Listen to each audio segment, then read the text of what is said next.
नमस्कार, स्वागत है आपका न्यूज़ प्लस 21 में और मैं हूं आपके साथ में अविनाश चंद्रवंशी। बीते दिन राजधानी रायपुर में लगभग 8 दिनों से एक 8 वर्षीय बच्ची गायब थी। वो लापता थी और उसके परिजन जो है खोज रहे थे, पुलिस की टीम खोज रही थी लेकिन नहीं मिल पा रही थी।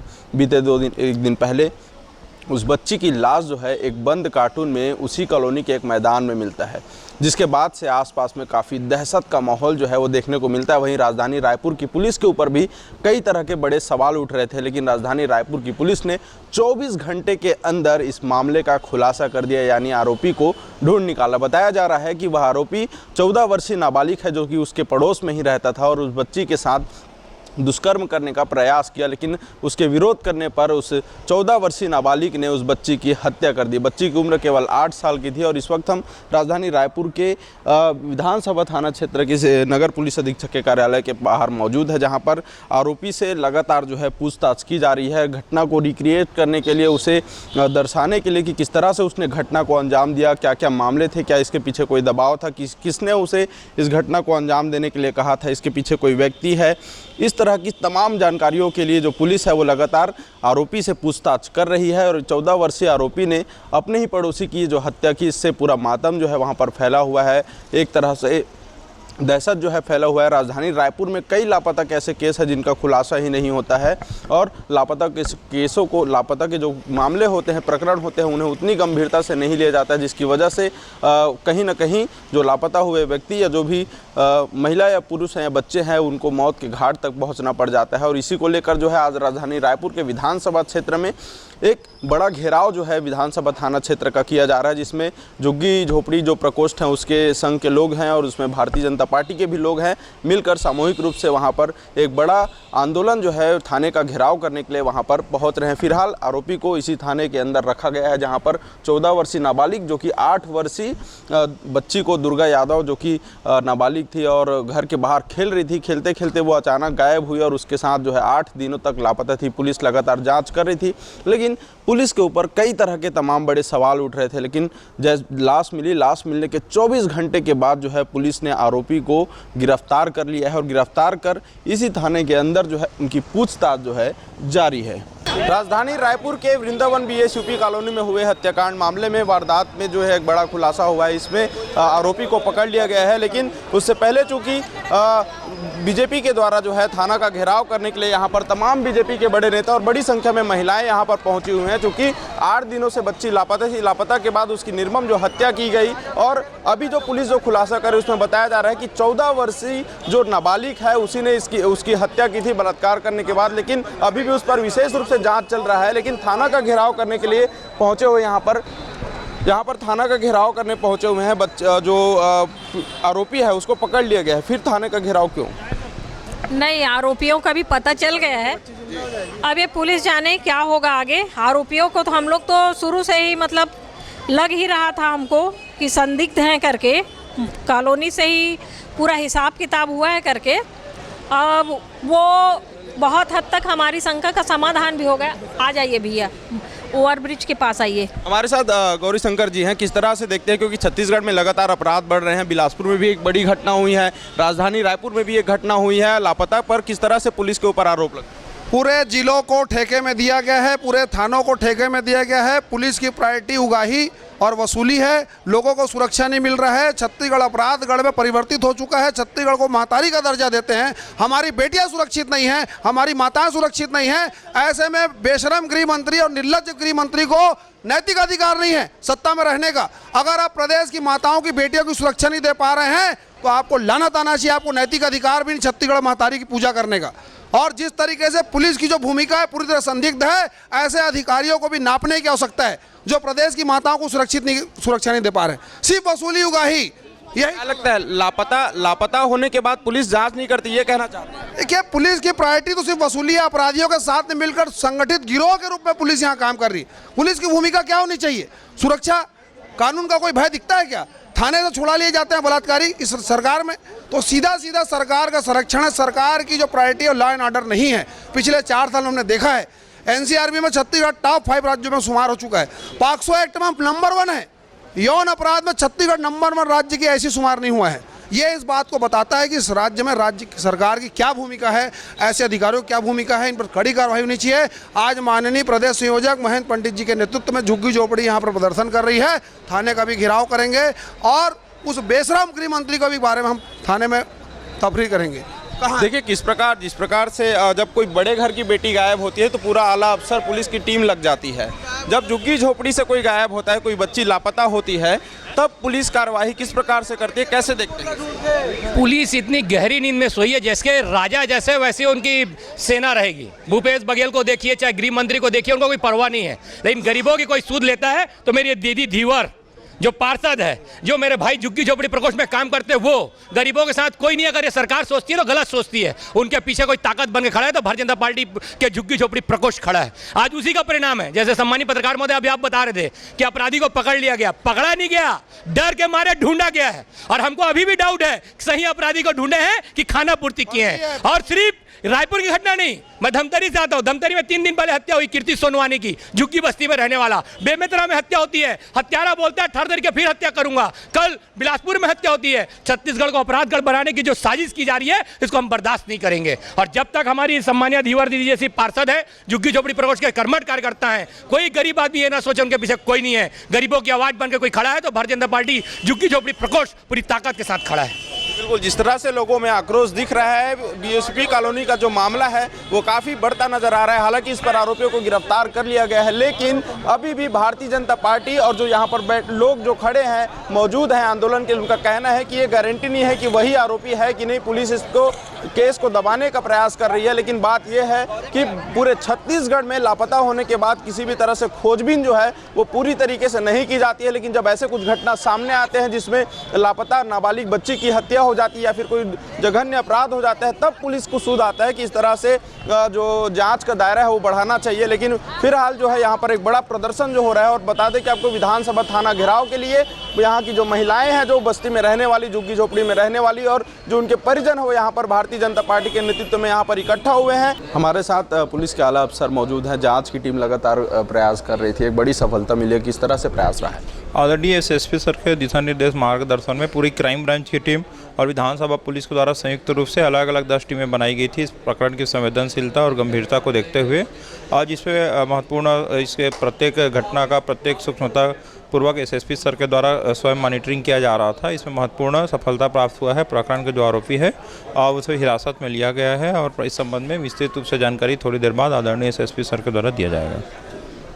इस प्रकार से एक बड़ी सफलता राजधानी रायपुर की पुलिस को मिली है, क्योंकि कई तरह के जो सवाल हैं लापता को लेकर निकल रहे थे। लेकिन अब चूंकि राजधानी रायपुर की पुलिस ने आरोपी को गिरफ्तार कर लिया है और उसे अपने कब्जे में लेकर उससे जो है पूछताछ की जा रही है। 7 दिसंबर की शाम को एक 8 वर्षीय बच्ची के गुम होने की रिपोर्ट मिली थी, जिसपे 363 का अपराध दर्ज किया गया था। 5 दिन बाद उस बच्ची का शव बरामद हुआ था पास के एक दूसरी कॉलोनी के पीछे के थोड़े सुनसान टाइप की जगह से।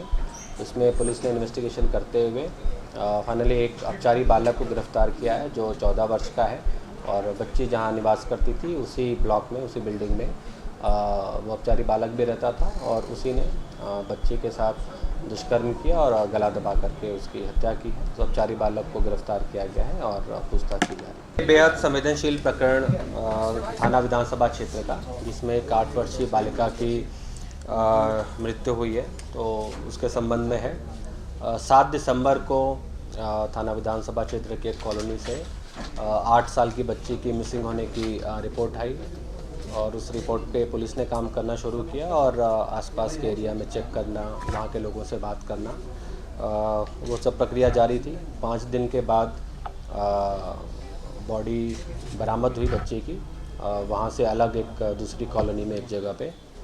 तो जब हत्या की जानकारी मिली तो उसके हिसाब से फिर उन दोनों एरिया के बीच के, जहाँ से बच्चे गुम हुई थी और जहाँ पे बॉडी मिली, उसके बीच के एरिया की पूरी छानबीन की गई। और इस प्रकरण में अंततः एक जो अपचारी बालक है उसकी गिरफ्तारी हुई है। 14 वर्ष का बालक है जो उसी ब्लॉक में रहता था जहाँ की जो मृतिका है निवासी, उसी जगह पे ये रहता था, और उसने उस बच्चे की हत्या की है, और हत्या के साथ साथ उसके साथ दुष्कर्म करने की भी जानकारी शॉर्ट पीएम रिपोर्ट में डॉक्टर ने दी है। तो उसे पूछताछ में उसने बताया है, उसने अपना अपराध भी कबूला है और इस घटना की फिर पूरी जानकारी उसने दी है। तो उसे गिरफ़्तार किया गया है। जो अपचारी बालक है जिसकी गिरफ़्तारी हुई है, उसका पिता भी पॉस्को के केस में पहले जेल जा चुका है। वो भी उसी का पुत्र है, ये लड़का जिसने इस घटना को अंजाम दिया है। महत्वपूर्ण विषय ये था कि जो गुमने का समय बताया गया था पुलिस को, वो 5:30-6 बजे के बाद का बताया गया कि 5:30 बजे तक बच्ची को खेलते हुए देखा। उसकी बहन छोटी है, वो भी छोटी है, 10 साल की है, जिसके साथ खेलना बताया गया था। तो और भी कुछ लोगों ने 5:30-6 बजे तक उसको मोहल्ले में होना बताया, जबकि एक्चुअली वो बच्ची 2:30 बजे के आसपास से ही मिसिंग थी। और इसी वजह से कुछ देर तक पुलिस मिसलीड भी हुई कि 5-6 बजे के बाद की छानबीन कर रहे थे। बट थोड़ा बैक ट्रैक भी किया, पीछे का समय की भी छानबीन करना शुरू करी, तब ये चीज़ सामने आई कि वो करीब 2-2:30 बजे से ही बच्ची वहाँ पे नहीं थी। तो एक फुटेज में बच्ची का मूवमेंट मिला 2-2:30 बजे के आसपास। तो वहाँ से फिर वापस से पुलिस ने जो तहकीकात की तो उसमें इस बच्चे का बारे में जानकारी। आरोपी जो है अपचारी बालक, वो नशे का आदी नहीं होना बताया, उसने गुटखा खाना और बीड़ी पीना बताया है। किसी और प्रकार का नशा करने से उसने इनकार किया है पूछताछ। तो कैसे किया था हत्या? ये घटना ये कर चुका था सर कि वहाँ स्पॉट पे ले जाके बॉडी डंप किया है? नहीं, वहीं पे बच्ची को, चूँकि दोनों परिचित थे, एक ही ब्लॉक में ही रहते थे, तो उन लोग थोड़ी देर तक घूमे हैं, कहीं पे कुछ सब्जी वगैरह तोड़ा, कुछ फल वल तोड़ा उन्होंने आसपास में घूमते घूमते, और बच्ची से बातचीत करते हुए गया। और जहाँ पे घटना स्थल है वो भी एक दूसरी कॉलोनी, वहाँ पे कॉलोनी पे दोनों कुछ देर तक बाहर बैठे बातचीत किए। फिर वो पीछे वाली जगह पे जहाँ पे बॉडी बरामद हुई है वहाँ पर वो लेकर के गया, तो वहीं पे हत्या की है। पूर्व में ऐसा कोई प्रयास करने का जानकारी नहीं आई है। रेप और मर्डर उसी स्पॉट पे हुए? जी, रेप और दुष्कर्म उसी स्थल पे हुए थे जहाँ पे बच्चे की बॉडी बरामद हुई। ये पिता के साथ ही काम करता है, सब्जी वगैरह बेचने का जाता है। पिता का बैकग्राउंड है, वो पॉस्को के केस में 3 साल जेल में रह चुका है। हत्या कैसे किया? कोई वेपन? नहीं, वेपन नहीं, गला दबा करके स्ट्रैंगुलेशन करके उसने घटना को। इससे पहले कभी उससे और बच्ची से कोई छेड़छाड़ या कुछ ऐसी हरकत जिसे आसपास मोहल्ले वाले देखे हो या शिकायत? नहीं, पहले कभी छेड़छाड़ की बात ना परिवार वालों की तरफ से आई है ना आरोपी की तरफ से। नाबालिग के पास से कोई ऐसा कोई पॉर्न कंटेंट मिला या कहीं से उसने यूट्यूब से कोई आइडिया लिया? उससे पूछताछ किया तो उसने बताया वो अपने जो रिलेटिव्स हैं उनके मोबाइल में पोर्न वीडियो वगैरह देखता है, ऐसा उसने बताया है। उसके पास कोई मोबाइल होना या उसके पास कोई ऐसा कंटेंट नहीं मिला है। मोबाइल हैंडल नहीं करता। मास्टर क्लू किसको मानते हैं सर? मास्टर क्लू क्या? मास्टर क्लू फुटेज ही था बेसिकली, जिसके आधार पे पहला क्लू मिला कि बच्ची जिसका होना 5-5:30-6 बजे तक कॉलोनी में बताया जा रहा था, वो एक्चुअली 2-2:30 बजे से मिसिंग थी, जिसकी वजह से पुलिस की इन्वेस्टिगेशन में भी विलम्ब हुआ। तो जब वो क्लू मिला तब वापस से पूछताछ की, तब नई जानकारी आई, जिसके बेसिस पे अब जो आरोपी है वहाँ तक पुलिस पहुँच पाई। सर, जैसा कि आप लोग बता रहे हैं, घटना स्थल एक ओपन प्लेस है, तो दुष्कर्म भी होना फिर मर्डर भी होना, तो आसपास किसी का कोई इसमें नज़र नहीं पड़ा या कोई लोगों की आवाजाही तो रहती वहाँ पे? जहाँ पे घटना हुई है, मतलब एक कॉलोनी है, बट कॉलोनी में 2 घर हैं, उन दोनों घर के बीच की पीछे की जगह जहाँ पे काफ़ी झाड़ियाँ हैं, और वो दोनों ही घर जिसके बीच में बॉडी मिली थी, वो दोनों ही घर खाली थे, उन दोनों घरों में कोई नहीं रहता था। और दोपहर 2:30-3 बजे का लगभग वक्त रहा होगा जब ये घटना हुई। प्रारंभ में सर फादर इसे काफ़ी सस्पेक्टेड थे, किस आधार पे? नहीं, अपन ने सबसे पूछताछ की और उसके फादर से भी पूछताछ करी थी, और बाकी भी और लोग थे जो सस्पेक्टेड थे, इस तरीके के लड़के जो नशा करते हैं, उनके तरफ भी पूछताछ कर रहे थे। बट फाइनल क्लू जो है अच्छा क्लू उसी से मिल पाया फुटेज। क्या उसने पहले से प्लान करके रखा था कि इस तरह से बच्ची को लेके जाना है, या सडन वो लेके गया? नहीं, वो कोई बहुत पुराना प्लानिंग नहीं था, उस समय वो साथ में घूमने निकल गया, तो घूमते घूमते दोनों पहले से परिचित थे, तो हत्या करने की वजह क्या रही?